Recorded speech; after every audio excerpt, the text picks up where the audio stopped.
नमस्कार, छत्तीसगढ़ डिबेट में आपका स्वागत है और हम बात कर रहे हैं नई शिक्षा नीति पर। दरअसल नई शिक्षा नीति उतनी भी नई नहीं है कि कोई कल लागू हुई हो। छत्तीसगढ़ में नई शिक्षा नीति 2020 को अब लागू कर दिया गया है। अब कक्षा 5वीं से 12वीं तक की पढ़ाई स्थानीय बोली भाषा के साथ होगी। गत दिनों कैबिनेट बैठक में विष्णुदेव साय सरकार ने नई शिक्षा नीति लागू करने के फैसले पर मुहर लगा दी। इसके तहत प्रचलित शैक्षणिक संरचना 10+2 के स्थान पर 5+3+3+4 लागू किया गया है। सरकार का दावा है कि नई शिक्षा नीति लागू होने के बाद शिक्षा की गुणवत्ता में काफ़ी सुधार होगा, साथ ही रोजगार परक शिक्षा भी दी जाएगी। नई शिक्षा नीति इसी सत्र से लागू की जाएगी। प्रदेश के सभी महाविद्यालयों में इसके तहत समान पाठ्यक्रम संचालित किया जाना है। शासन के पाठ्यक्रम को रोजगार परक बनाने के उद्देश्य से सभी कॉलेजों में समान पाठ्यक्रम संचालित करने का निर्णय लिया गया है। शासन द्वारा गठित समितियां पाठ्यक्रम तैयार करने में जुटी हैं। पिछले साल प्रयोग बतौर नए पाठ्यक्रम को प्रदेश के सभी स्वशासी महाविद्यालयों में लागू किया गया था। कांग्रेस नई शिक्षा नीति को लेकर सरकार की नीयत पर सवाल उठा रही। कांग्रेस ने तंज कसते हुए कहा है कि प्रदेश में शिक्षा मंत्री है नहीं, स्कूलों में ताले लटके हैं, स्कूलों में शिक्षकों की कमी है। इन असुविधाओं के बीच नई शिक्षा नीति को लागू करना शिक्षा और विद्यार्थियों को धोखा देना है। पहले व्यवस्थाओं को दुरुस्त करना चाहिए, तभी नई शिक्षा नीति का फायदा मिलेगा। सरकार को याद है कि यह बताना चाहिए कि पुरानी और नई शिक्षा नीति में क्या अंतर है। आज हम इसी मुद्दे पर चर्चा करेंगे, लेकिन इसके पहले देखते हैं कि इस संबंध में दोनों ही पार्टियों के लोग क्या कह रहे हैं। पहले 10+2 पद्धति हुआ करता था, उसके हिसाब से होता था। अब 5+3+3+4 ये पद्धति नई शिक्षा नीति के अनुरूप इसे निर्धारित किया गया। देखिए, ये जो सेटअप पहले बना हुआ था 10+2 का, उसके सेटअप को इस तरह से रीसेटल किया गया है। प्रदेश में शिक्षा मंत्री नहीं है, स्कूलों में ताला लटके हुए हैं, स्कूलों की बिल्डिंगें नहीं है, पढ़ाने के लिए शिक्षकों की कमी है, कहीं एकल शिक्षक है, कहीं शिक्षक ही नहीं है। और इन अव्यवस्थाओं के बीच में राष्ट्रीय शिक्षा नीति को लागू करना कहीं नहीं प्रदेश के शिक्षा के क्षेत्र को धोखा देना है। सरकार को पहले इन व्यवस्थाओं को दुरुस्त करना चाहिए, तभी राष्ट्रीय शिक्षा नीति का फायदा यहाँ के बच्चों को मिलेगा। और सरकार को ये भी बताना चाहिए कि नई राष्ट्रीय शिक्षा नीति और जो वर्तमान में शिक्षा नीति चल रही, उन दोनों के बीच में क्या अंतर है, किस प्रकार से इससे सुधार हो गए, गुणवत्तापूर्ण शिक्षा कैसे मिलेगी, बताना चाहिए। तो जब शिक्षा मंत्री नहीं है और बाकी व्यवस्थाएं हैं, तो कहीं ना कहीं राष्ट्रीय शिक्षा नीति बनाना, ये सरकार शिक्षा के क्षेत्र में जो असफल हो गई है उस पर पर्दा जारी कर रही है। तो चलिए नई शिक्षा नीति पे हम बातचीत करें, पर इस बातचीत को करने के लिए हमारे साथ वैसे तो रवि ग्वालानी जी कांग्रेस के प्रवक्ता हैं, प्रणव शर्मा जी हैं जो वो हमारे साथ बीजेपी के प्रवक्ता हैं, और जवाहर सूरी शेट्टी साहब हैं जो एजुकेशनिस्ट हैं।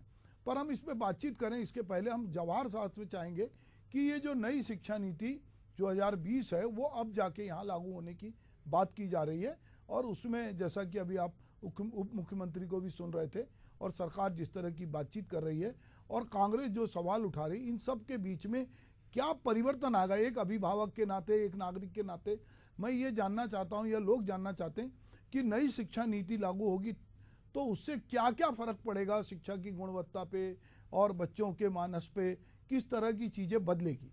जवाहर जी। 3 चीजें हैं इसमें। नई शिक्षा नीति जो आई है वो बेहद बृहद रूप से इस पे चर्चा के बाद बनी। इसको बनने में 5 साल लगे जी। 2015-2020 लगा इसको।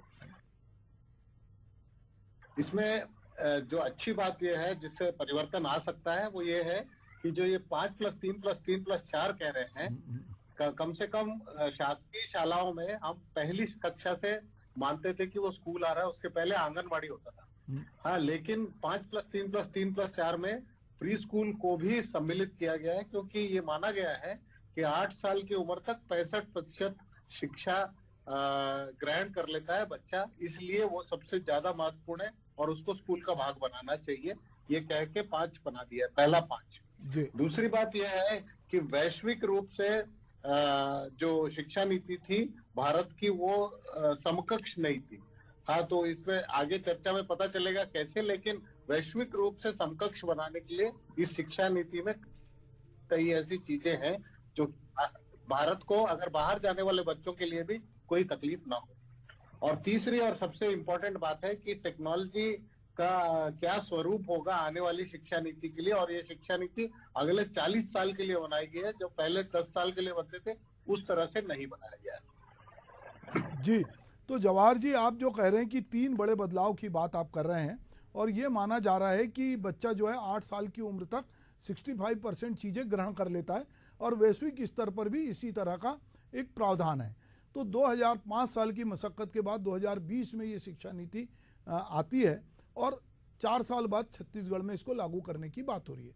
पर मुझे याद आता है कि पिछली गवर्नमेंट में भी नई शिक्षा नीति को लेकर बहुत सारी बात हो रही थी।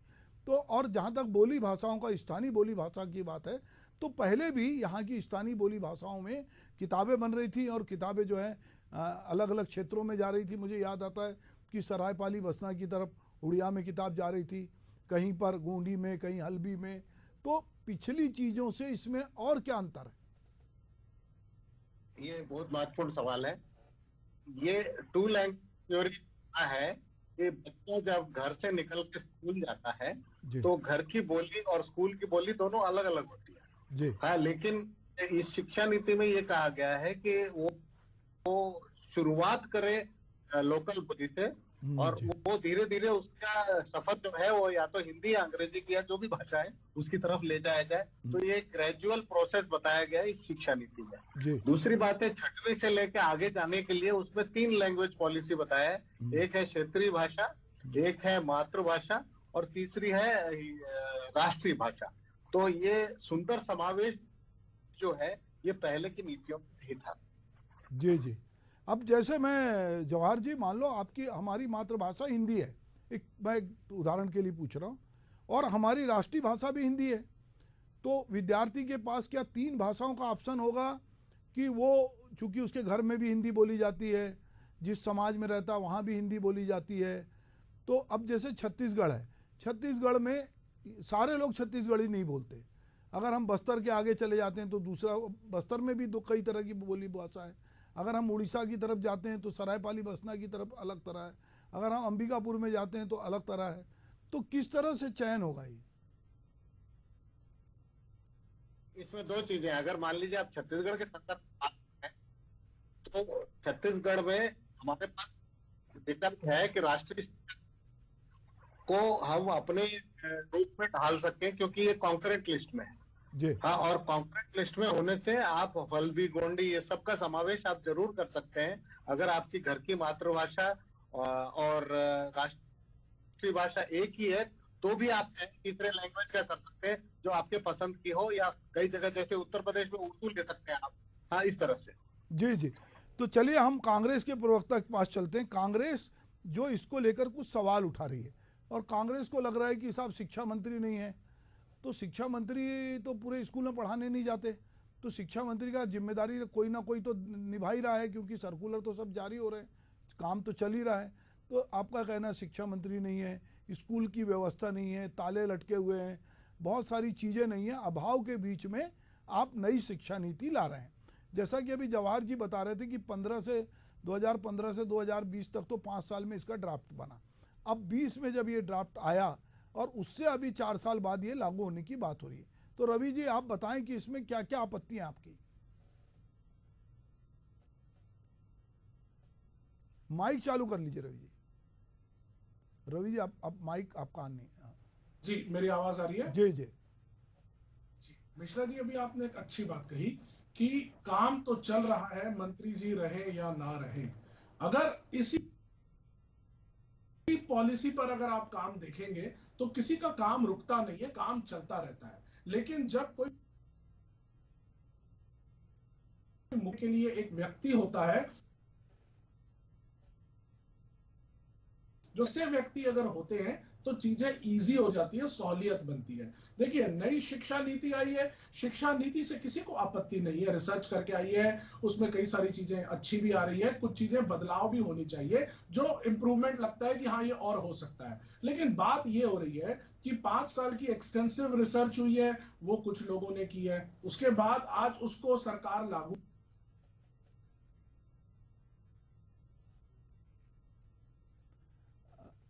चलिए, हम जब तक प्रणव शर्मा जी के पास चलते हैं, हमारे कुछ टेक्निकल कारण से अभी हम कांग्रेस के प्रवक्ता से बात कर रहे थे।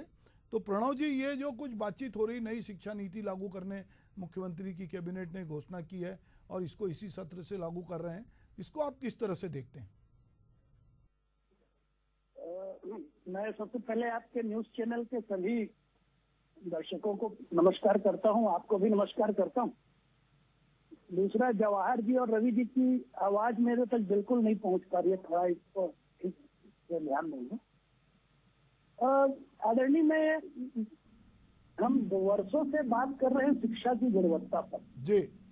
हर अभिभावक, हर व्यक्ति, हर वर्ग, हर समाज शिक्षा की गुणवत्ता पर लेकर निश्चित रूप से हम राजनीतिक बात यहाँ पे मैं नहीं करूंगा, एक सामान्य सामाजिक चिंतन भी मैं करूं तो शिक्षा की गुणवत्ता आज के समय में उस पर प्रश्न है कि आज हम जो यूनिवर्सिटी है, कॉलेज है, स्कूल है, वो डिग्री छापने की एक मशीन बनकर रह गई है जी।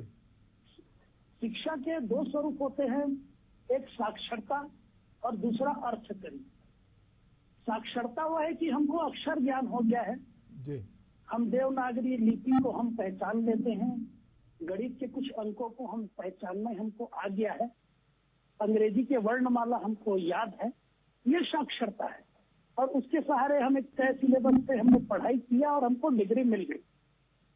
लेकिन अर्थकरी होता है जो शिक्षा हम व्यवहार रूप में हम जो अपने जीवन में लाते हैं, अपने आचरण में लाते हैं और उस शिक्षा के माध्यम से हम अपने समाज का, अपना व्यक्तिगत विकास करते हैं।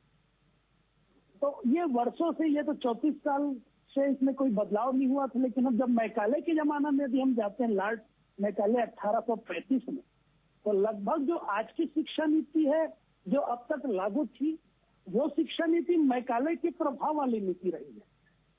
तो मेरा यह मानना है कि शिक्षा नीति में निश्चित रूप से सही ढंग से विचार विमर्श कर, और ये जो शिक्षा नीति लागू किया गया है, ये जैसा कि आपने बताया कि 5 वर्ष के विश्लेषण के बाद इस शिक्षा नीति को लाया गया।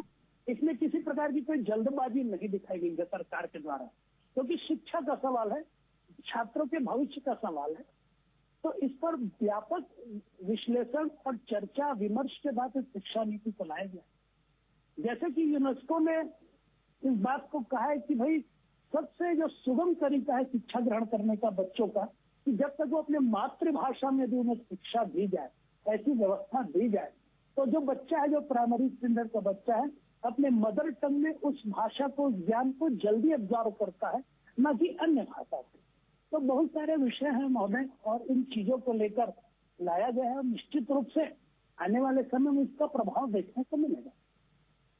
जवाहर जी, ये जिस तरह की बातचीत हो रही है, तो इसमें एक बात और आई है नई शिक्षा नीति में कि ये हुनर के साथ रोजगार की बात कर रहा है। नई शिक्षा नीति कहीं ना कहीं लोगों को कह रहे हैं कि अब लोगों को लग रहा है कि जैसे अभी प्रणव शर्मा जी कह रहे थे कि मेकाले की शिक्षा पद्धति की बहुत बात होती है कि साहब मेकाले आए थे और बाबू बनाने के लिए या गुलाम बनाने के लिए एक शिक्षा नीति लाए थे, और अब हमारे देश की जरूरत जो है वो हम रोजगार सृजित करें, ऐसी शिक्षा की बात हो रही है। नई शिक्षा नीति में भी इस तरह के कोई प्रावधान है? तो चलिए, रवि गोलानी जुड़ गए हैं, मैं उसके बाद फिर से जवाहर भाई के पास आऊँगा। रवि जी, कुछ कहना चाहते हैं आप? मिश्रा जी, मेरी आवाज आ रही है? जी जी जी। 2 विषय सर। पहला जो मैं अपने बात रखता हूं, जो आपने मुझसे पहले पूछा था, देखिए नई नीति आई है, नई नीति में कई सारे बदलाव आए हैं। सबसे पहला प्रश्न ये उठता है कि क्या सरकार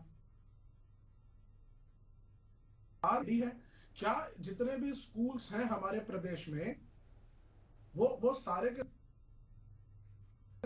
क्या जिस पैटर्न पर अभी हम काम करने की कोशिश कर रहे हैं, क्या उस पैटर्न पर हमारे टीचर्स, हमारे जितने भी वहां पे लोग हैं जो पढ़ा रहे हैं, क्या वो लोग वेल इक्विप्ड हैं? क्या उनके पास सारी चीजें उस तरह से पहुंच चुकी है? पहले तो सरकार को इसके ऊपर स्पष्टीकरण देना चाहिए कि उनकी कितनी तैयारी है, कहां पहुंचे हैं, क्या पूरी की पूरा उनकी लॉबी तैयार है कि नहीं, पहला। दूसरी बात अभी एक उठ करके आ रही है कि शिक्षा नीति हमारी ऐसी होनी चाहिए जिससे रोजगार मिल सके। देखिए, अच्छी बात है, बिल्कुल सही बात है कि हमें रोजगार ओरिएंटेड शिक्षा नीति के ऊपर काम करना चाहिए कि जिससे ज्यादा से ज्यादा लोगों को रोजगार मिल सके। लेकिन मैं पूछना चाहता हूं भारतीय जनता पार्टी के प्रवक्ता से कि इतना वादा इन लोगों ने किया, रोजगार देंगे, हर वर्ष 2 करोड़ लोगों को रोजगार देंगे, 10 वर्षों में 10 करोड़ लोगों को रोजगार मिल जाना चाहिए था।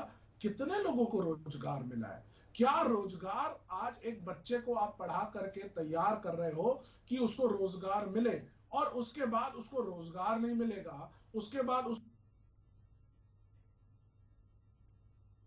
चलिए, तो ये बेसिक सवाल जवाहर जी मैं आपसे बात कर रहा था।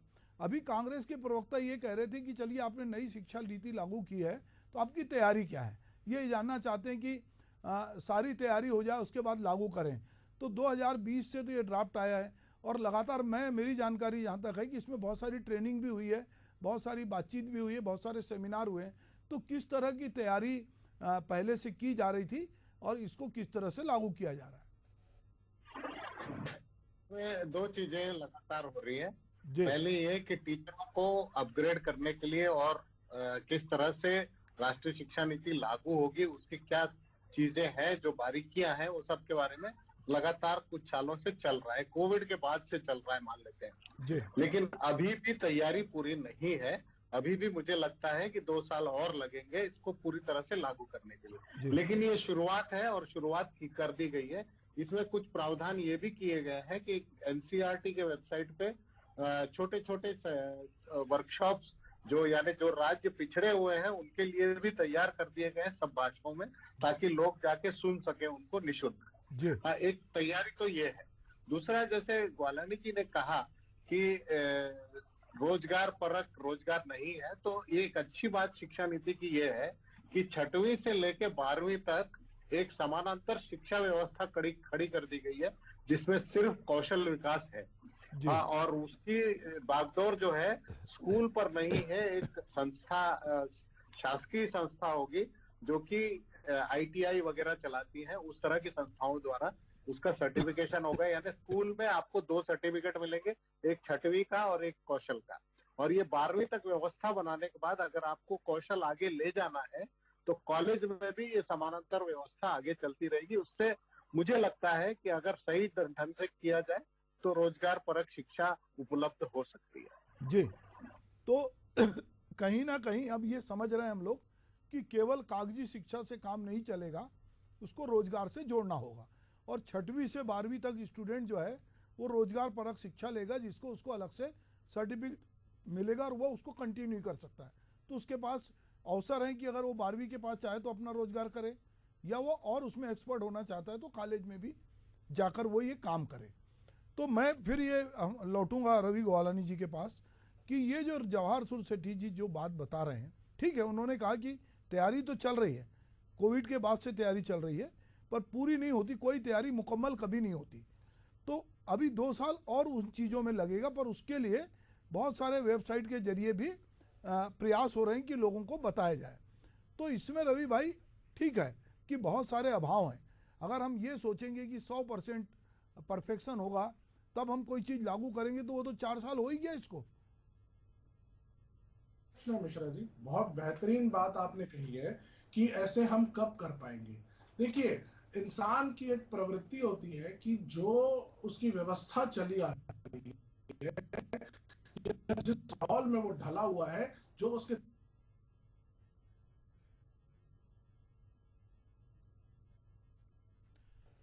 तो बार बार जो है कहीं कुछ व्यवधान है। तो चलिए मैं फिर से जो है हमारे साथ भाजपा की ओर से प्रणव शर्मा जी जुड़े हैं। प्रणव जी, कुछ और आप सप्लीमेंट करना चाहेंगे? ये बताना चाहूंगा कि जैसे कि जवाहर जी ने कहा कि तैयारियां कभी मुकम्मल नहीं होती, ये सतत चलने वाली प्रक्रिया।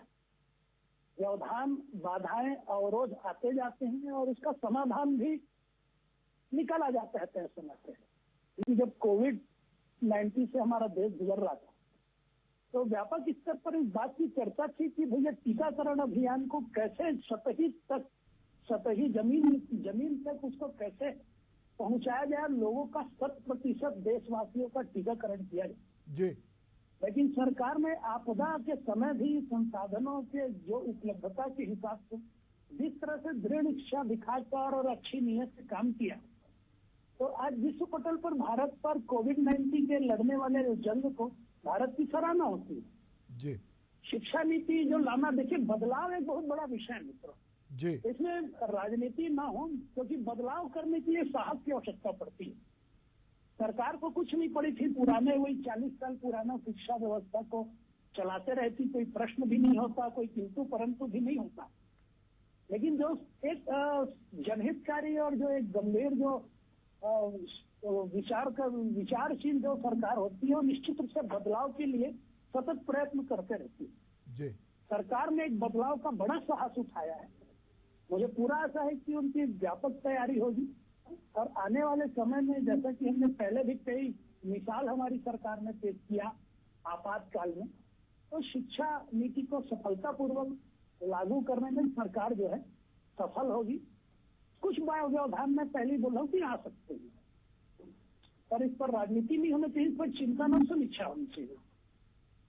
जी ठीक है, इसमें राजनीति नहीं होना चाहिए और बदलाव के लिए साहस की आवश्यकता होती है। रवि गोलाने जी कुछ कह रहे हैं। जी रवि जी। मेरी आवाज आ रही है? हाँ आ रही है। ठीक, मैं आपसे ये कह रहा था उस समय कि आज के समय में एक पद्धति देश जब से आजाद हुआ है तब से चली आ रही है। हम हमेशा से यही बात कर रहे हैं 10+2 पर हम काम करेंगे, और उसके बाद उसके हिसाब से जितने भी अभिभावक हैं, जितने भी बच्चे हैं, उन सबका माइंडसेट भी वैसा ही है कि हमें इसी फॉर्मेट में पढ़ना है। अब नई शिक्षा नीति आ गई है, ट्रेनिंग सेमिनार्स हो रहे हैं। मेरा ये समझना है, मेरा ये मानना है कि आपको, सरकार को अभी भी अभिभावकों के पास जाना चाहिए। किस तरह की नीतियां हैं, किस तरह के टीचर्स हैं, कैसे ये काम करेंगे, जब तक के एक अभिभावक कॉन्फिडेंस में नहीं आएंगे, जब तक के बच्चों को समझ में नहीं आएगा कि उनको क्या पढ़ाया जाने वाला है, किस तरह से उसके एग्जाम्स होंगे, किस तरह से आगे चीजें होंगी, मैं नहीं समझता कि इतनी इजीली हर कोई इसको एक्सेप्ट कर लेगा। हमारा आपत्ति, हमारा कहना सरकार से यह है, जल्दबाजी में निर्णय ना लें। निर्णय उनको लेना पड़ेगा, लेकिन तैयारी के साथ ले। शिक्षा मंत्री जाएं, उस प्रकार से लोगों से मिलें, बात करें, अपनी बात रखें, अभिभावकों के जो प्रश्न है उनको पूछें, बड़े स्तर पर, युद्ध स्तर पर पूरे प्रदेश में ये बातें चले। एक तरफ हमारा प्रदेश नक्सल एरिया से प्रभावित है, दूसरे तरफ की भौगोलिक स्थिति अंबिकापुर तरफ की अलग है, तो हर जगह के लोगों के पास जा करके पहले उनको समझाना पड़ेगा, और जब वो समझ जाएंगे, जब उनको लगेगा कि हाँ इस तरह की चीजें आने वाली है, तो मुझे ऐसे लगता है मिश्रा जी कि जनता उसको एक्सेप्ट करने के लिए तैयार रहेगी। तब तक ये कहीं ना कहीं सरकार एक चीज थोपती रहेगी और जनता आखिरी में यही कहेगी, अभिभावक और बच्चे यही कहेंगे कि अब ये हो गया है तो ये करना पड़ेगा। जब तक उनको समझ में आएगा, जब तक उनका दिमाग काम करेगा, तब तक शायद उनका कीमती समय निकल जाए। तो ये भाई मैं इसमें थोड़ी सी बात कहूंगा कि अभी देखिए, अभी जवाहर जी इस बारे में आंकड़े बताएंगे। बहुत ज़्यादा हमारे देश में ऐसे अभिभावक नहीं है कि जो बच्चों के पाठ्यक्रम में झांकते हो और स्कूल में क्या पढ़ाया जाता हो। जो पालक समिति होती है और जो स्कूल की जनप्रतिनिधियों की भी समिति बनाती है, उसकी बैठकें भी कागजी कार्रवाई होती है। ये हमने बहुत जगह देखा है। तो मुझे लगता है कि बहुत कम अभिभावक हैं जो बहुत सारे पाठ्यक्रम को खोल के देखते हैं। अभी चूंकि सरकार ने इसको लागू किया है, तो सरकार निश्चित रूप से इसके लिए अलग अलग जगह सेमिनार, अलग अलग जगह बातचीत करेगी, और बहुत सारी चीज़ें हमने जब लागू की है तो जनता के बीच में जाते हैं या अभिभावक के बीच में जाना है। तो जवाहर जी, इसमें इस तरह का कोई प्रावधान है क्या? मैं एक बात बताना चाहता हूं, क्योंकि 2015 से मैं इससे जुड़ा हूं जी। हाँ, 2015 में हमने करीब 1.5 लाख जी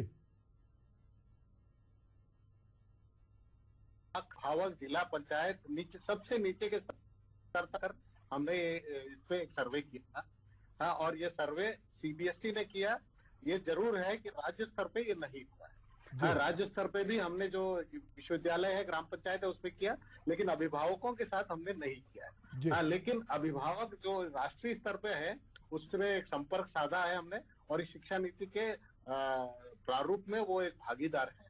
तो ये कहना कि माँ बाप से बात नहीं हुई, ये गलत है, लेकिन हाँ, छत्तीसगढ़ में जरूरी है। दूसरी बात ये है कि इतनी व्यापक चर्चा के बाद जब ये बना है ये तो इसको लागू करने में मुझे इसलिए तकलीफ नहीं दिख रही है क्योंकि पाठ्यक्रम में बदलाव नहीं है। पाठ्यक्रम को कम किया गया है, थोड़ा रोजगार परक शिक्षा को जोड़ दिया गया है।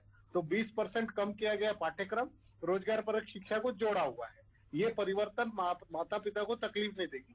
तकलीफ देगी वो कि हम टेक्नोलॉजी का यूज कैसे करेंगे, टीचर इसकी तैयारी कैसे होगी, टीचर भी इसके लिए तैयार है कि नहीं। ये सब चीजों पे ज्यादा ध्यान देकर अगर राज्य शासन काम करेगा तो मुझे लगता है इसमें माता पिता को कोई तकलीफ नहीं होगी, एक बेहतर स्थिति में ही आएंगे। ठीक है, तो हम उम्मीद करते हैं कि नई शिक्षा नीति से प्रदेश में एक बेहतर वातावरण बनेगा और माता पिता भी इसको समझेंगे और टीचर भी इसकी तैयारी करेंगे और विभाग भी, और मुख्यमंत्री जिन्होंने घोषणा की वो देखेंगे कि किस तरह से रोजगार परक शिक्षा दे रहे हैं, तो उसके लिए किस तरह के टूल्स और किस तरह की तैयारी है। आप लोग मेरे साथ इस डिबेट में जुड़े, आपका बहुत बहुत धन्यवाद। नमस्कार।